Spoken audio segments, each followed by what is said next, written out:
On the night of June 4th, 1943, in the recreation hall of Camp Hearn, Texas, a German officer named Oberleutnant Hermann Fischer sat hunched over a small journal he kept hidden from his own side. The pen shook in his fingers as he attempted to put into words something he had never expected to witness as a prisoner of war. These reflections, had he written them months earlier in North Africa, might have been enough to earn him punishment from the very regime he had served. Only a day after arriving in the United States, Fischer and hundreds of other captured officers encountered a form of American power that no battlefield could have revealed. The U.S. Army had decided to show the German prisoners not state propaganda, but commercial American films, full-length productions from Hollywood itself. The experience confronted the men with a reality that contradicted years of Nazi instruction about American cultural inferiority. That evening, the makeshift theater filled with roughly 200 Afrika Korps officers, all newly arrived from the Tunisian front. As the projector whirred and light cut across the room, the Germans found themselves watching Gone with the Wind, an elaborate cinematic retelling of the United States' own civil conflict and its aftermath. To soldiers accustomed to the austere, state-controlled films that Joseph Goebbels' ministry oversaw, mostly monochrome pieces aimed at reinforcing ideology, the scale and artistry of this production appeared almost unreal. The sweeping musical score, the rich color cinematography, and the magnitude of the film's budget, $3.85 million, exceeding what the entire German film industry spent in a typical year, left many of them visibly stunned. Just 24 hours earlier, 1,850 veterans of Erwin Rommel's formations had disembarked from a train onto the platform at Hearn. Town residents had gathered out of curiosity, unsure what to expect from men who only weeks before had been fighting relentlessly in the desert. What neither the townspeople nor the prisoners recognized at that moment was that their arrival would mark the beginning of an unanticipated shift in the psychological landscape of German POW management. Change would not come from interrogations or forced indoctrination, but from repeated exposure to a cultural medium far more subtle and immersive than any lecture: American cinema. As weeks passed, the camp's film screenings acted almost like controlled experiments in undermining totalitarian assumptions. While the prisoners believed they understood their enemy, imagining a society defined by disorder, jazz tunes, and crime films, they now saw a country whose entertainment industry operated at a scale Germany could not replicate during the war. The contrast between their preconceived image of the United States and the vitality displayed on screen forced many to reassess what they thought they knew about the world beyond the Reich. The chain of events leading to this moment had begun on May 13, 1943, with the final collapse of Axis resistance in Tunisia. After Rommel's departure earlier that year, command had passed to General Hans-Jürgen von Arnim, who ultimately surrendered along with approximately 275,000 German and Italian troops. These were not inexperienced conscripts, but seasoned units that had pushed British forces back to El Alamein and earned respect even from adversaries such as Winston Churchill. Among them was Hauptmann Wilhelm Richter, decorated with the Knight's Cross, and their transfer to American soil marked more than a logistical necessity. It opened a new chapter in the history of wartime imprisonment, a quiet but profound reorientation of beliefs, carried out not with coercion, but through stories projected onto wooden walls in a Texas camp, stories capable of dismantling ideological certainty in ways no direct confrontation ever could.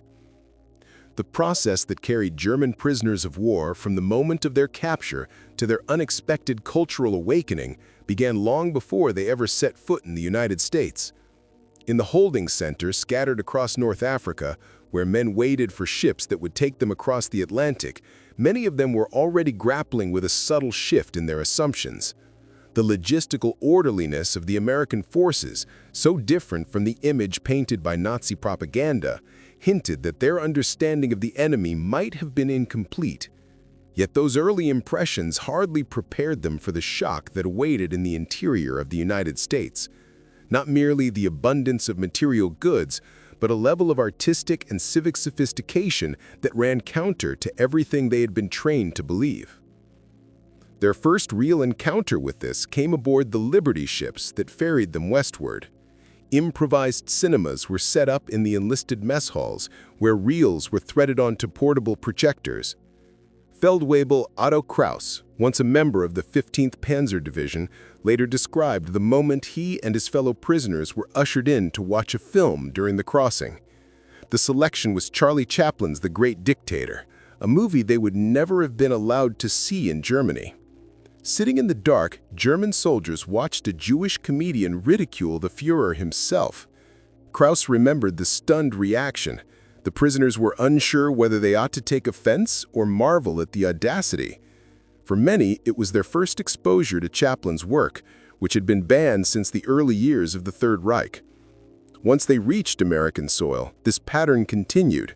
Camps often allowed prisoners access to personal radios, and film screenings became a regular feature of camp life, sometimes as many as 4 evenings a week. In facilities lacking proper equipment, the prisoners themselves often pooled their limited funds to buy projectors. What U.S. authorities discovered, somewhat unexpectedly, was that Hollywood entertainment conveyed American principles and confidence far more effectively than formal political instruction ever could. On August 15, 1943, a milestone in this informal cultural campaign took place at Camp Clinton, Mississippi. The main camp theater, designed and built largely by the prisoners, had just been finished, capable of seating several hundred men. Camp Clinton was unusual in that it housed 25 German generals and a substantial number of colonels, majors, and captains. General Gustav von Verst, among the highest-ranking prisoners there, attended the opening night and stood near the back as the room darkened for the first official showing. The chosen film was Frank Capra's Mr. Smith Goes to Washington. Von Verst later remarked that what he witnessed was astonishing: an American motion picture openly depicting governmental corruption, a naive idealist confronting entrenched political machinery, and newspapers criticizing their own elected officials. In Germany, he observed, the creation or distribution of such a film would have led to immediate and fatal consequences for everyone involved. Yet the Americans offered it without hesitation to men who, only months before, had been fighting them. Cinema throughout the POW system became both an instructional tool and a form of diversion. Anti-Nazi features, animated shorts like Hair Meets Hair, and Capra's Why We Fight series were frequently shown. World War II dramas focusing on the Pacific Theater were also common. Even the equipment used for these screenings drew intense interest. The camps operated mainly with 16mm Bell & Howell projectors, machines so impressively smooth and precise that German mechanics, known for their pride in technical craftsmanship, spent long stretches examining their workings, fascinated by the quiet efficiency of the devices. Friedrich Becke, an engineer employed at the Zeiss optical factories, later recalled his astonishment upon encountering American projection technology in captivity. According to him, US-made machines operated with a level of mechanical accuracy and thermal stability that German engineers had never managed to achieve. They could run continuously for long periods without overheating, and their sound reproduction stayed flawlessly aligned with the image. For Becke, the experience became an early indicator that American industrial capability extended far beyond what many in Germany had assumed. On October 3, 1943, at Camp Hearn in Texas, that realization deepened. The camp held regular theatrical productions, complete with a functioning stage, orchestra pit, and an active troupe of POW performers. But on this particular evening, the German prisoners assembled for something different: a film screening.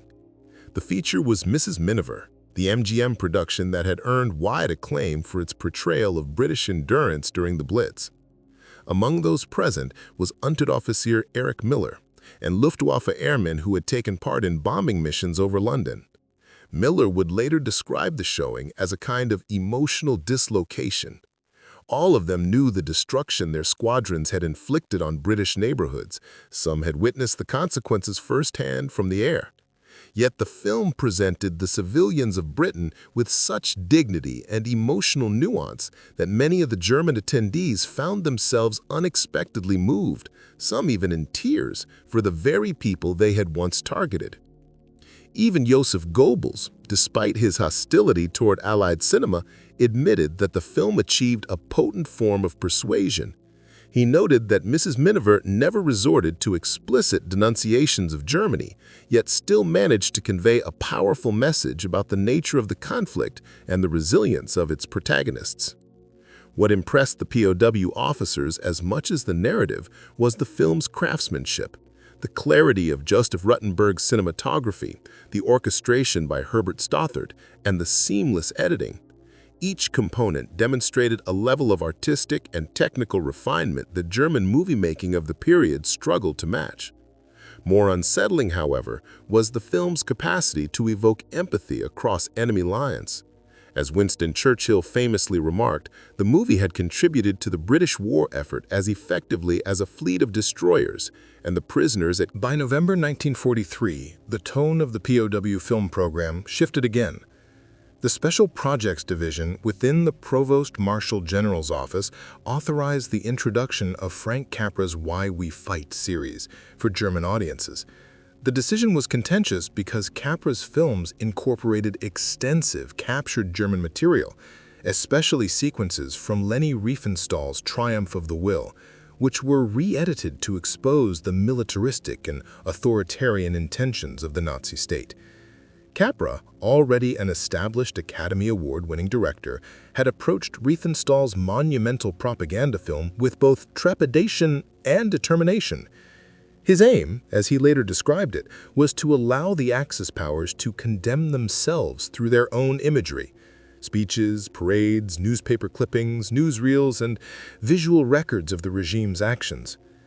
His logic was that America's case for entering the war would become clearest when contrasted directly with the enemy's declarations and behavior.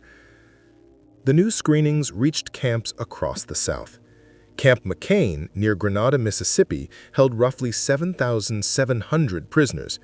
Camp Clinton housed around 3,400, and Camp Shelby contained about 5,300 more. At Camp McCain, the first showing of Prelude to War created immediate turmoil. A faction of SS prisoners attempted to organize a boycott in order to prevent others from attending. The U.S. authorities responded quickly. The ringleaders were removed and sent to Camp Alva, Oklahoma, a facility designated for prisoners identified as committed Nazi loyalists. Most detainees, however, watched the film with intense attention. For many, it was the first time they had seen their own propaganda rearranged into an indictment. One prisoner, Feldwebel Kurt Zimmermann, later wrote that witnessing the once exultant Nuremberg rallies reframed as evidence of aggression felt like seeing one's own memories inverted. Everything was familiar, he reflected, yet the meaning had been turned inside out.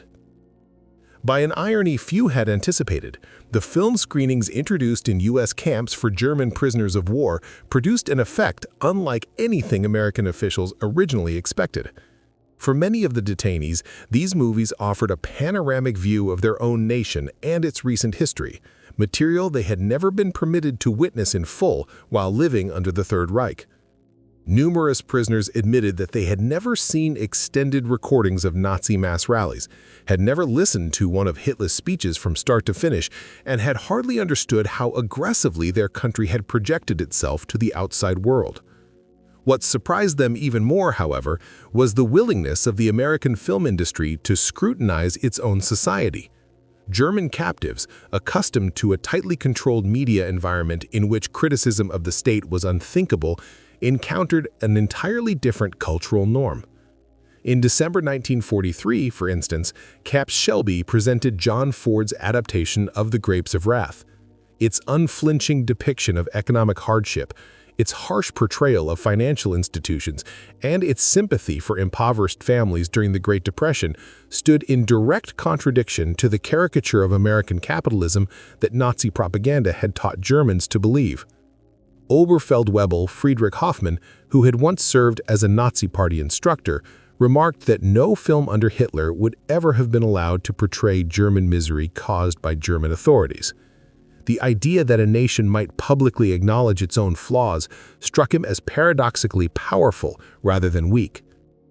Soon afterward, the camp libraries began receiving unprecedented requests for the literary sources behind the films. Prisoners asked for John Steinbeck's novel, and informal translation circles emerged. Groups of men, eager to read material unavailable in their own language, began producing handwritten German translations of American books discovered through the film program. Far from suppressing this phenomenon, U.S. officials supported it. Major Edward Davidson, who oversaw educational initiatives for the Special Projects Division, reported in early 1944 that prisoners' consumption of American literature had quadrupled. He noted that the men wanted to explore the historical and cultural background of whatever they saw on screen.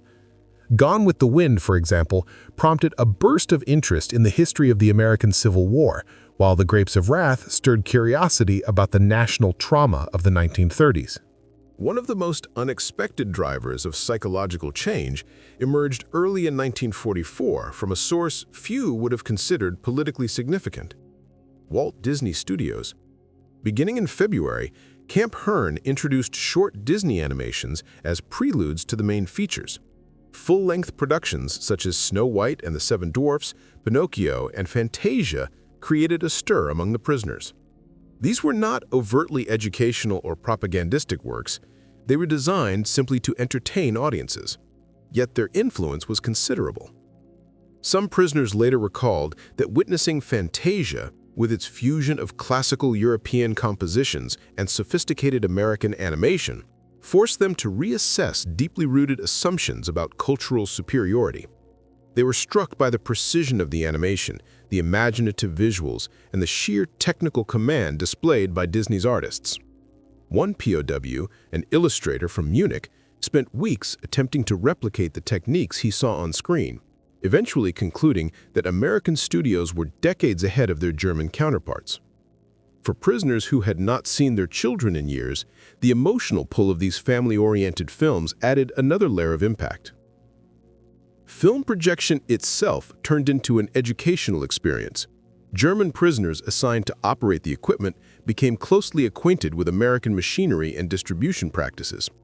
Prints reached the camps via the Army Motion Picture Service, which circulated 16mm copies throughout Allied bases worldwide. By March 1944, newly released films were reaching POW camps within roughly 2 weeks of their American theatrical premieres, a speed unimaginable in Germany at the time. The larger camps functioned almost like miniature towns, complete with medical staff, libraries, classrooms, and athletic fields. English instruction proved the most popular academic subject, while soccer dominated sports activities at Camp Shelby. Gerhard Helmut Wagner, previously a projectionist at Berlin's UFA studios, kept detailed notes on the American system. He emphasized the sheer volume and diversity of films: musicals, westerns, comedies, serious dramas, an array far broader than anything available under the Reich's censorship regime. Where German civilians might have had access to a dozen new titles in an entire year, prisoners in the United States sometimes viewed that many films within a single month. To many of them, it felt as though they were encountering an entire cultural world for the first time. The durability of American motion picture film astonished many German prisoners of war who encountered it. Even after countless screenings, the U.S. stock displayed a level of stability and clarity that far surpassed anything produced by German chemical manufacturers. One particularly curious observer, Dr. Friedrich Müller, formerly a chemist with IG Farben and at the time interned at Camp Clinton, spent his off hours in the projection booth examining Technicolor frames with a magnifying glass. Through those improvised studies, he realized how far ahead the American 3-strip color process truly was. Every component, from the dye formulas to the mechanical alignment of 3 separate negatives, demanded a precision that German industry had simply not reached during the war. Years of research lay behind a system that appeared effortless on screen. If any American genre stunned the German POW population, it was the musical. In May 1944, Camp Hearn screened Yankee Doodle Dandy, with James Cagney portraying George M. Cohan. The prisoners confronted more than a film. They witnessed a meticulously engineered fusion of patriotic spectacle, athletic choreography, and narrative drive. Though undeniably steeped in American ideology, the work was executed with such technical virtuosity that even resistant viewers found themselves drawn in. Feldwebel Hans Richter later wrote that he had been taught to regard Americans as culturally inferior, yet the film overturned those assumptions. He recalled the astonishing synchronicity of the dancers, the irresistible pull of the music, and the sheer scale of the production. Achievements German cinema, bound by state bureaucracy, could not have replicated. These screenings revealed another dimension of American society. When Stormy Weather was shown at Camp Shelby in June 1944, featuring Lena Horne, Bill Robinson, and an entirely black cast, the performance quality directly contradicted Nazi racial doctrine. The prisoners noted that the United States undeniably struggled with racial inequality, but the fact that a major studio had celebrated black performers in such a polished and widely distributed film was, from their perspective, unimaginable within the Third Reich. The contrast was as educational as it was disorienting. Within a few months, the German POWs had turned their camp interiors into small cultural enclaves. Mess halls were decorated with handmade art, improvised chandeliers, seasonal ornaments, and family photographs. These environments became hubs where familiar German customs blended, with varying degrees of willingness, with American influences absorbed largely through cinema. By the fall of 1944, the Special Projects Division began circulating American combat films through the camps. None depicted battles against German forces. Officials deliberately avoided provoking hostility. Instead, the films focused on the Pacific Theater, giving prisoners a chance to study U.S. military capability without feeling directly threatened. Guadalcanal Diary illustrated American adaptability in the field, while 30 Seconds Over Tokyo showcased bombing capacity that exceeded anything the Luftwaffe had achieved. Another title, Action in the North Atlantic, portrayed the merchant marine's struggle to keep supply lines open under brutal conditions. Corvette Captain Otto von Minden, a U-boat veteran held at Camp Clinton, watched this film with professional concern. He remarked that the anti-submarine methods shown on screen looked alarmingly plausible. Either Hollywood had fabricated them, or the Americans possessed tactics the Germans had never anticipated. Considering the technological sophistication displayed in other films, he suspected the latter. These combat features served a secondary but profound purpose. They offered portrayals of American bravery and self-sacrifice that undermined German propaganda claims about U.S. cowardice. Many prisoners, identifying with the soldiers depicted, began to recognize parallels with their own martial values. The final months of the war brought an entirely different category of material. As U.S. forces liberated concentration camps, Army Signal Corps units recorded what they encountered. Within weeks, edited reels of this footage were shown in POW facilities. The impact was immediate and deeply disturbing. Some prisoners grimly referred to them as bone films, unable to reconcile the images with the narratives they had believed. At Camp Butner, after a mandatory screening, 1,000 prisoners destroyed their German uniforms in protest or remorse. At Camp Shelby, when the footage was presented on May 15, 1945, the showing began with an explicit statement that nothing in the film had been staged or altered. The audience, usually talkative, watched in near silence, save for occasional sobbing. Not all viewers accepted the evidence at first. At Camp Hearn, a few insisted the recordings were falsified. Instead of resorting to coercion, American officers responded with documentation, copies of German orders, eyewitness accounts from U.S. personnel, and supplementary film from multiple liberated camps. The cumulative weight of proof was impossible to dismiss. For many prisoners, these screenings marked the moment when the ideological world they had lived in finally collapsed. By the middle of 1945, film exhibitions had become a core instrument in the United States' extensive program to reshape the worldview of German prisoners of war. One of the more unusual platforms supporting this initiative was Der Ruf, The Call, a German-language newspaper produced inside the Fort Kearny POW Center near Narragansett, Rhode Island. Edited and written entirely by selected prisoners, The publication circulated far beyond the camp that hosted it. Roughly 140 additional POW facilities across the country received it regularly. Over its run inside the United States, the paper released 26 issues, ultimately operating efficiently enough that it even produced a modest financial surplus rather than burdening the American government. As the paper developed, cinema criticism became one of its most prominent features. Articles increasingly used Hollywood films as a springboard for discussions about Germany's future and the values necessary for rebuilding a democratic society. In one 1945 issue, the writers analyzed contemporary American movies depicting veterans' uneasy return to civilian life. The editorial emphasized that a nation willing to portray its own internal uncertainties rather than simply celebrating triumph demonstrated a political maturity the readers should note. Democracy, they argued, demanded a willingness to present reality even when it was uncomfortable. The contributors behind Der Ruf were not randomly chosen prisoners. American officials intentionally assembled an editorial corps made up of academics, artists, journalists, and other intellectuals who had shown clear resistance to Nazi doctrine. These individuals formed a small but influential cultural circle, whose interpretations of American cinema were read by tens of thousands of German captives.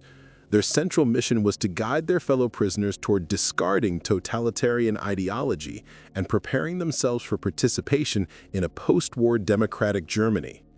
Among the filmmakers whose work had the strongest impact on this audience, none rivaled Frank Capra. His major pre-war productions, Mr. Smith Goes to Washington, Meet John Doe, and You Can't Take It With You, offered a portrait of the United States that blended optimism with critique. The films championed civic virtue, the idealism of ordinary people, and the idea that political systems could be challenged and improved. Capra had already been recognized at home as one of Hollywood's leading creators, earning 3 Academy Awards for directing.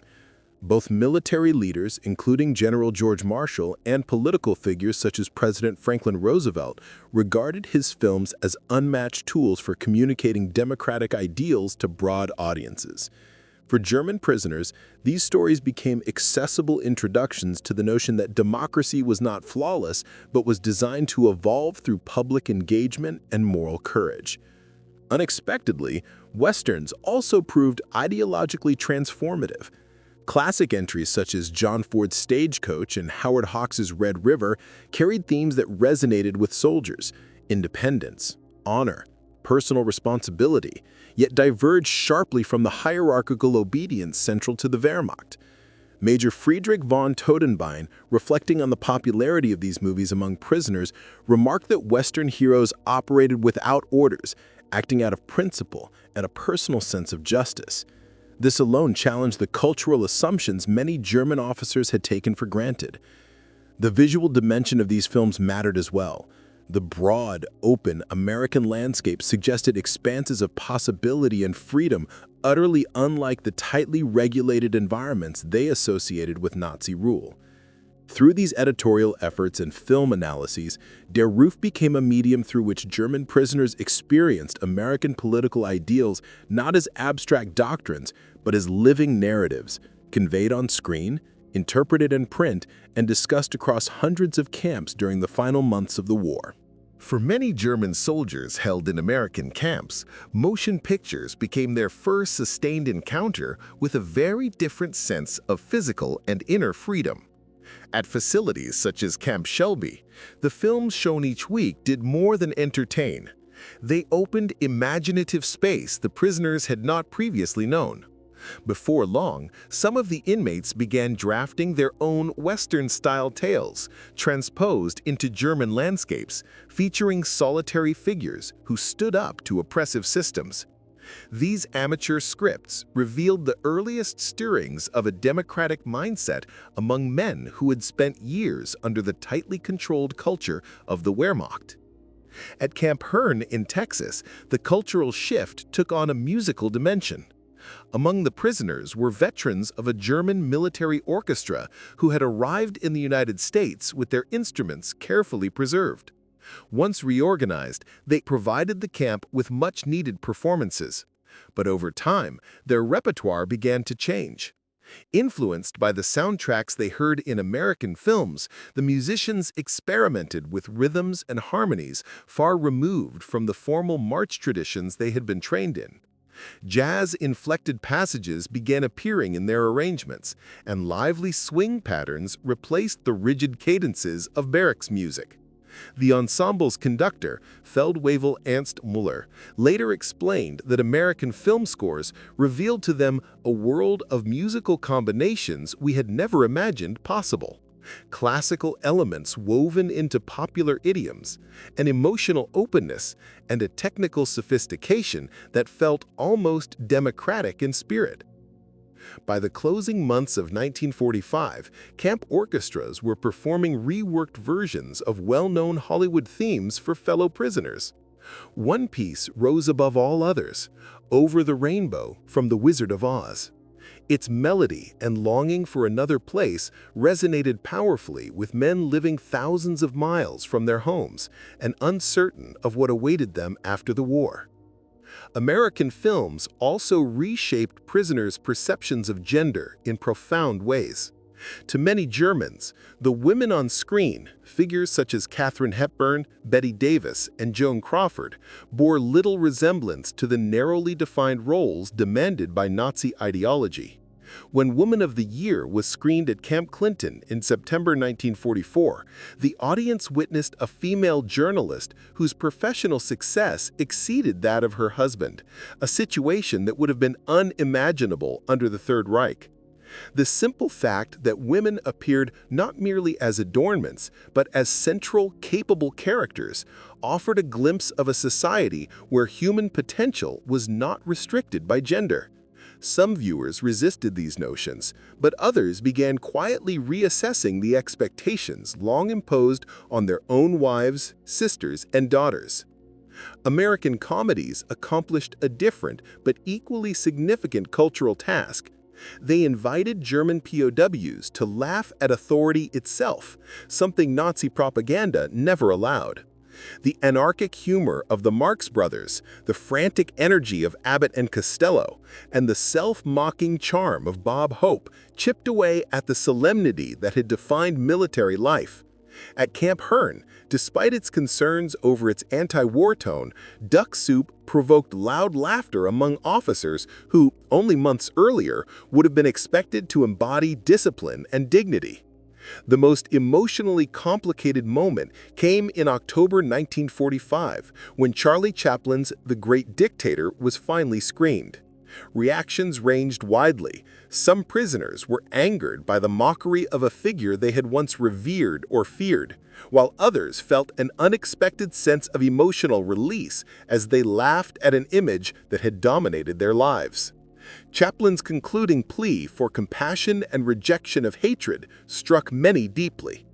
Handwritten translations of the speech soon circulated from barracks to barracks, shared quietly among men still processing the collapse of their former world. In addition to Hollywood features, the camps screened American documentary films produced by government agencies. Works such as The City, The River, and The Plow That Broke the Plains showcased both the strengths and vulnerabilities of the United States, its industrial power, its agricultural challenges, and its capacity for self-critique. These films lacked the triumphant, one-dimensional tone typical of Nazi documentaries. Instead, they offered a candid look at a society that acknowledged its own problems. For many POWs, this honesty was as revealing as any fictional story. Dr. Hinrich Bauer, an agricultural expert from East Prussia, observed the American River with the eye of a scientist. What he saw in the waterway, flood-damaged banks, visible soil erosion, and signs of agricultural mismanagement, revealed problems that would have been carefully concealed back home. Yet American authorities displayed these shortcomings openly, pairing them with visible attempts to correct the damage. For Bauer, this candid acknowledgement of failure, combined with a confident belief that the issues could be addressed, carried a persuasive power far greater than the rigid pride he was accustomed to in Germany. Another subject that deeply intrigued German prisoners was the American film industry. They encountered a world in which actors were not state instruments, but independent figures with the freedom to choose their roles, criticize studio executives, and even poke fun at political leaders. To men raised under Nazi cultural control, this notion of celebrity autonomy suggested a form of social liberty far beyond anything they had previously imagined. News that Hollywood stars had volunteered for military service had an equally profound effect. Learning that Clark Gable had joined the U.S. Army as an enlisted man and flown combat missions, or that James Stewart was piloting bombers over Germany, undermined the image of American entertainers as frivolous or cowardly. Marlene Dietrich, born in Germany, but by then an American citizen and a performer for Allied troops, became a polarizing figure among the prisoners. Some saw her as a defector. Others viewed her as a model of moral conviction. Films featuring her sparked intense debate. By the end of 1945, after months of exposure to hundreds of Hollywood productions, many German POWs had undergone a transformation more thorough than the Allies had achieved through battlefield victory alone. A survey of roughly 22,000 prisoners found that almost three-quarters left captivity with a favorable view of democracy and positive feelings toward their American guards, while only a small fraction, about 10%, remained strongly committed to National Socialist ideology. The final report of the Special Projects Division emphasized that motion pictures were their most successful educational instrument. Unlike lectures or written materials, the films communicated American values on an emotional level. They did not simply explain democratic life, they allowed prisoners to experience its atmosphere, rhythms, and contradictions. After repatriation, several former inmates of Fort Kearny, including Ondation Richter, re-established the newspaper Der Ruf. This new edition reached a circulation of around 100,000 readers and became a platform for intellectual renewal in post-war Germany. From the same circle emerged Group 47, which would exert enormous influence on German literature for decades. Christmas 1945 served as a symbolic culmination of the film program. Camps organized special screenings of productions such as Going My Way and Holiday Inn, presenting images of American celebrations, domestic traditions, and moral values.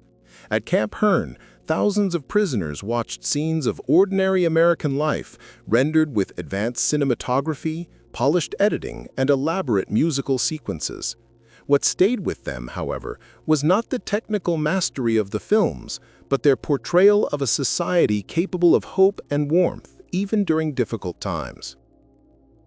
As German POWs returned home in 1946, they carried with them vivid memories from these screenings, memories that would subtly shape the cultural and political reconstruction of West Germany. Many men who later achieved prominence in public service, journalism, literature, and education had first encountered democratic ideals in the darkened huts of American prison camps. Although Geneva Conventions guaranteed prisoners food, shelter, and medical care equivalent to that of their captors, these men unintentionally received something additional, a sustained cultural education. This influence reached beyond the elite. Tens of thousands of ordinary soldiers returned with altered outlooks. They had seen racial integration in musicals, depictions of independent women in comedies, and sympathetic portrayals of labor in social dramas. These images remained with them, challenging pre-war assumptions and widening their sense of possibility. In the end, American films did more than transform their viewers. The reactions of those former prisoners demonstrated to the United States the unexpected power of cinema as an instrument of cultural diplomacy, an insight that would shape American outreach efforts in the decades that followed. The film initiative implemented in the German POW system ultimately shaped the direction of American occupation policy. Its influence became visible in the creation of America houses across the U.S. zones of Germany, cultural centers where local civilians were routinely invited to watch American motion pictures. The Motion Picture Export Association quickly understood the psychological effect that the camp screenings had produced and pushed for an even wider circulation of U.S. films in the emerging post-war market. By the start of the 1950s, American productions filled the majority of German cinema schedules, extending the cultural shift first sparked inside the POW compounds. In 1985, marking 40 years since the end of the conflict, hundreds of former German prisoners returned to Camp Herne for a commemorative gathering. More than 300 ex-POWs, many accompanied by their children and grandchildren, walked through the site where their worldview had begun to change. One of them, Hans Müller, once an Oberkamp writer who later built a career as a film distributor in Hamburg, spoke candidly at the event. He recalled that they had originally arrived in the United States as adherents to Nazi ideology and the doctrine of racial and cultural superiority, yet departed with democratic convictions and an unexpectedly deep sense of affinity for the society they once opposed. Through the films shown in the camps, he said, they had been exposed to the possibility of a more open, pluralistic way of life. The reunion program included newly arranged showings of several titles the men had watched during captivity. Films such as Mrs. Miniver, Why We Fight, and Casablanca once again illuminated the camp theater screen. This time, however, the auditorium was filled not with wartime captives, but with former adversaries sitting alongside Americans, joined in acknowledging the enduring power of cinematic storytelling. Wilhelm Rich, a one-time camp headman, delivered the main address. He asserted that Hollywood had provided something unattainable through military triumph alone, an image of the future that the prisoners might aspire to. According to Rich, what appeared in those films was not an argument or a directive, but a series of visible aspirations, proof that cultural vitality, economic prosperity, and social strength could arise without authoritarian control. The scale of the wartime film operation underscores its deliberate and comprehensive design. More than 380 camps were outfitted with functioning projection rooms. Most held approximately 4 screenings each week. Prints, primarily in 16mm format, circulated constantly through the Army Motion Picture Service, ensuring steady access to both contemporary Hollywood releases and older studio catalogs. Between 1943 and 1946, the cumulative number of screenings across all facilities reached into the thousands.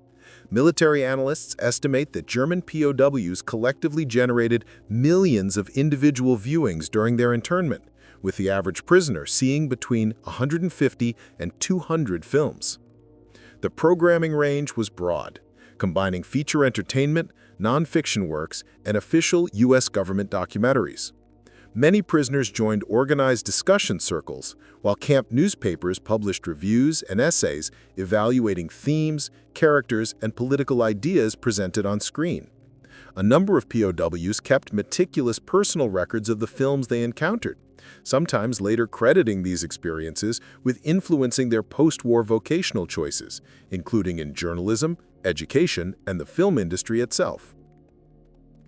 Subsequent psychological assessments conducted after the war suggested that sustained exposure to American commercial cinema penetrated attitudes and assumptions more deeply than formal instructional courses offered in the camps. For many prisoners, the films created an imaginative bridge to a world outside the ideological structures in which they had been raised, prompting internal shifts that textbooks and lectures rarely achieved. American motion pictures reached captive audiences in ways that ordinary political messaging never managed to accomplish. Instead of confronting viewers with overt ideological arguments, these films slipped past analytical resistance and spoke directly to emotional instincts, precisely the place where long-held beliefs were anchored. Through a combination of narrative strategies, character identification, and sensory appeal, Hollywood productions drew prisoners into the lives of their protagonists and offered glimpses of a worldview radically different from the doctrine they had known. They portrayed prosperity unconnected to conquest, depicted social structures that functioned without rigid authoritarianism, and framed personal liberty not as disorder, but as a source of collective strength. Entertainment, in this context, became a far more persuasive cultural ambassador than formal propaganda could ever hope to be. The impact varied significantly by genre.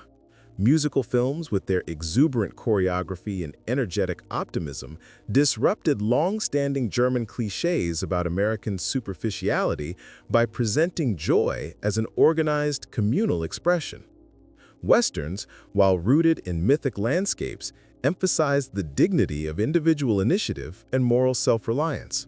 Ideas that aligned with military virtues, yet simultaneously challenged the collectivist ethos central to Nazi ideology. Comedic films performed a different cultural function. They demonstrated that authority figures could be ridiculed without undermining social order, revealing an environment where humor coexisted with stability. Dramatic works introduced emotional and psychological depth comparable to European art cinema, giving prisoners a sense that American culture was not merely commercial, but also intellectually serious. Even war films, which might have lent themselves to triumphalism, tended instead to portray American soldiers as recognizable human beings while avoiding the vilification of their opponents. Taken together, each genre conveyed implicit values that, over time, knitted themselves into a coherent alternative worldview.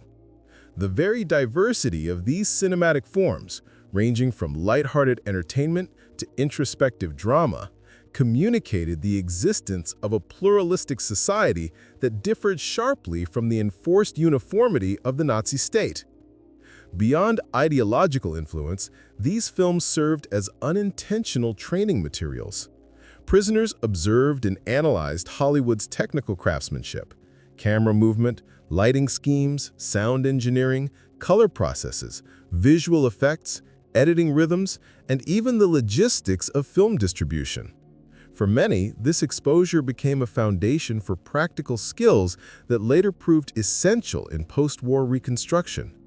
After returning home, former POWs entered various sectors of the German film industry, applying insights they had absorbed during captivity.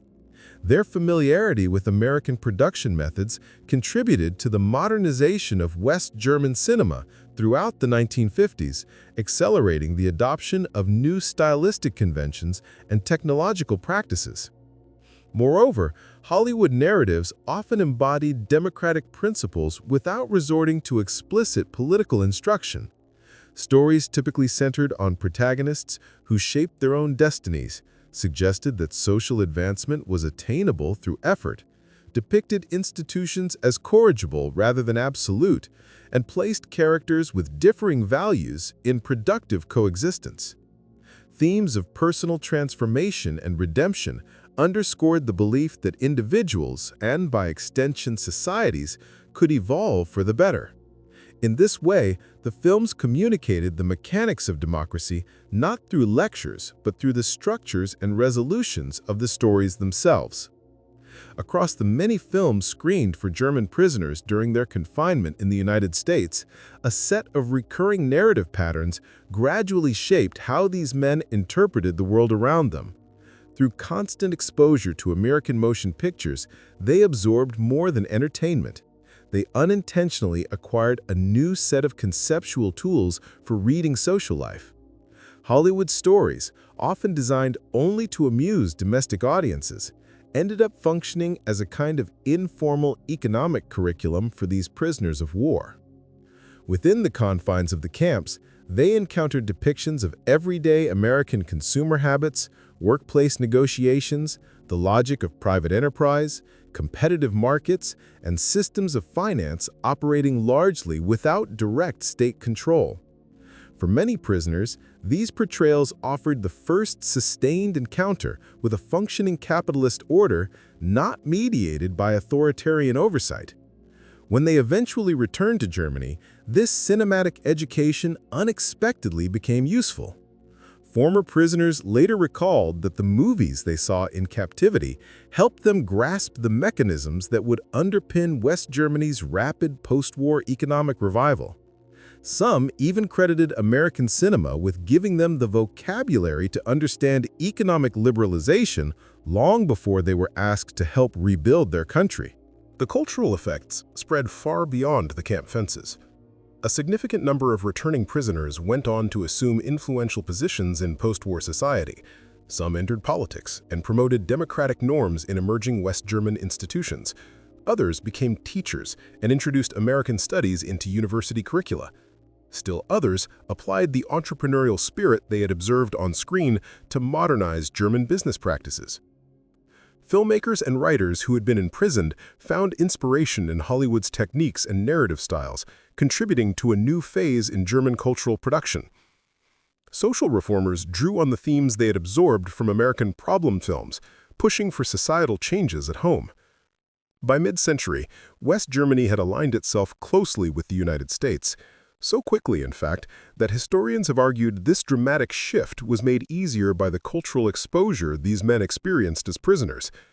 The film program is now often cited as one of the most effective demonstrations of soft power in the 20th century, a transformation achieved not by compulsion or overt political indoctrination, but by popular entertainment that invited identification rather than obedience. Conditions inside the camps reinforced this unexpected cultural exchange. German prisoners lived in barracks that housed roughly 50 men, and clusters of 5 barracks shared a dining facility staffed with cooks and waiters, complete with proper utensils and food that many remembered as surprisingly high quality. Yet their real point of contact with American society came not from the meals or the physical amenities, but from the cultural environment shaped by the films themselves. The program's success rested on its indirectness. Films did not demand ideological conformity, but presented alternative ways of life through stories. What began as recreational programming evolved into a subtle reorientation of worldviews. Amusement doubled as instruction, and the narratives projected across the screen gradually became frameworks through which prisoners interpreted political and social realities. On April 15, 1946, the final group of German POWs at Camp Herne prepared to leave for a nation still reeling from war. Their last screening was The Best Years of Our Lives, a film portraying American veterans grappling with the uncertainties of returning to civilian life. Its honest depiction of adjustment and dislocation resonated deeply with prisoners who were themselves uncertain about what awaited them back home. When the lights rose at the end of that final showing, the men who exited the camp theater were no longer the soldiers who had arrived 3 years earlier. They had been reshaped, slowly, cumulatively, by sustained exposure to American storytelling. The experience illustrated how cultural forces can alter entrenched attitudes, demonstrating that persuasion can occur even where direct argument fails. Many of the prisoners had come to the United States expecting to find a fractured, fragile society. Instead, film after film presented a nation confident enough to satirize itself, wealthy enough to produce entertainment for its own sake, and artistically capable of creating works that exceeded the boundaries of propaganda. Through cinema, they witnessed democratic life enacted in everyday scenarios, its tensions, contradictions, and freedoms. After the war, these former prisoners carried those impressions into their personal and professional lives, helping lay the groundwork for the transatlantic partnership, the Marshall Plan, and the democratic reconstruction of West Germany. The astonishment the prisoners initially felt while watching Hollywood films gradually gave way to something more enduring, a shift in consciousness. The movies they viewed in captivity opened intellectual and emotional horizons that extended into the rest of their lives. In retrospect, their story reveals a striking truth. Sometimes, the most influential instrument in reshaping societies is not political pressure or military force, but a compelling narrative projected onto a screen, one story at a time.